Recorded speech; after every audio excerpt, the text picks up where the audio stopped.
Hello दोस्तों, नमस्कार। कैसे हैं आप सब? उम्मीद करते हैं आप सब बहुत ही अच्छे होंगे। आपका स्वागत है नेहा भोजपुरिया ब्लॉग में।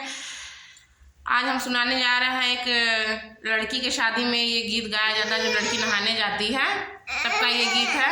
अगर पसंद आए तो लाइक शेयर सब्सक्राइब जरूर करें, साथ में बेल आइकन घंटी दबाना ना भूलें, ताकि जो भी वीडियो मैं अपलोड करूँ आप सब तक पहुंच सके, सबको सबसे पहले मिल सके। और हमारी दीदी बहुत ही मेहनत करते हैं, प्लीज आप लोग सपोर्ट कीजिए। हाय करो बेटा, हाय करो, इसमें हाय करो, सपोर्ट का बहुत इसमें हाय करो, जरूरत है, प्लीज आप लोग। हाँ देखिए मेरी बेटी भी हाय कर रही है। देखो इतनी छोटी बिटिया को लेके बहुत मेहनत लगता है वीडियो बनाने में, देखिए कितना परेशान कर रही है। हाँ तो आप लोग सपोर्ट करिए।